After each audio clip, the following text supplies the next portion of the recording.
हमारा 151 क्वेश्चन है, एक अध्यापक के लिए निम्न में से सबसे कठिन काम हो सकता है अपने शिक्षण को सुधारना, सहायक शिक्षण सामग्री तैयार करना, अपने साथी अध्यापकों से अच्छे संबंध बनाना, छात्रों के असामाजिक व्यवहार को सुधारना। तो जवाब है छात्रों के असामाजिक व्यवहार को सुधारना। कभी कभी बहुत विद्वान व्यक्ति भी अच्छा शिक्षक नहीं बन पाता। इसका संभावित कारण हो सकता है विद्वान का दुरुपयोग, शिक्षण कौशल में परिपक्व ना होना, कक्षा में सूचना संप्रेषित करते समय छात्रों के स्तर को ध्यान में न रखना, बी और सी दोनों।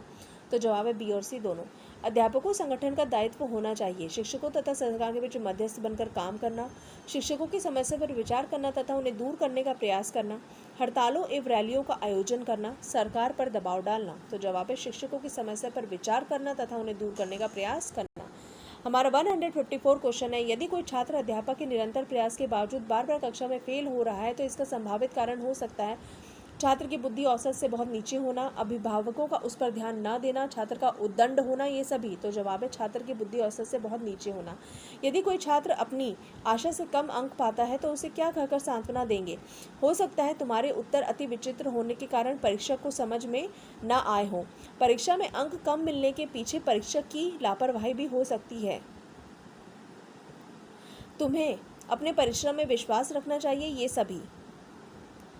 तो जवाब है तुम्हें अपने परिश्रम में विश्वास रखना चाहिए। हमारा 156 क्वेश्चन है, शिक्षण व्यवसाय अन्य व्यवसायों से इसलिए उत्तम है क्योंकि इसमें उत्पाद का मूल्य निर्धारित नहीं किया जा सकता, उत्पाद जीते जागते रूप में अध्यापक की आत्मसंतुष्टि का माध्यम बनते हैं, वर्ष में छुट्टियां बहुत अधिक होती हैं, अध्यापक को समाज में उच्च स्थान दिया जाता है। तो जवाब है उत्पाद जीते जागते रूप में अध्यापक की आत्मसंतुष्टि का माध्यम बनते हैं। स्कूलों में विभिन्न कक्षाओं में प्रवेश देने हेतु आरक्षण का आधार होना चाहिए। तो इसके विकल्प हैं छात्र की खराब आर्थिक स्थिति, छात्र की जाति व धर्म, छात्र का अशिक्षित पिछड़ा पारिवारिक परिवेश, ए और सी दोनों। तो जवाब है छात्र का अशिक्षित पिछड़ा पारिवारिक परिवेश। हमारा 158 क्वेश्चन है, उत्तरदायित्व की भावना को परखने के लिए निम्न में से किस पर ध्यान नहीं दिया जाता? काम को करने के लिए बोझ ना मानना, काम को समय से पूरा करना, काम को सुंदरता के साथ किंतु देर में पूरा करना, काम करके प्रसन्नता का अनुभव करना। तो इसका जवाब है काम को सुंदरता के साथ किंतु देर में पूरा करना। हमारा 159 क्वेश्चन है, आपके अनुसार प्राथमिक स्तर पर किस प्रकार सह शिक्षा लाभप्रद है? तो इसके विकल्प हैं बच्चों में समानता का विकास होता है, बच्चों का विचार उत्तम होता है, बच्चों का सर्वांगीण विकास होता है, बच्चों को एक साथ पढ़ने में रुचि होती है। तो जवाब है बच्चों में समानता का विकास होता है। यदि आप सह शिक्षा स्कूल में पढ़ाते हैं तो आप लड़कियों पर अधिक ध्यान देंगे, सब पर समान रूप से ध्यान देंगे, मेधावी बालिकाओं पर अधिक ध्यान देंगे, लड़कों पर अधिक ध्यान देंगे। तो जवाब है सब पर समान रूप से ध्यान देंगे।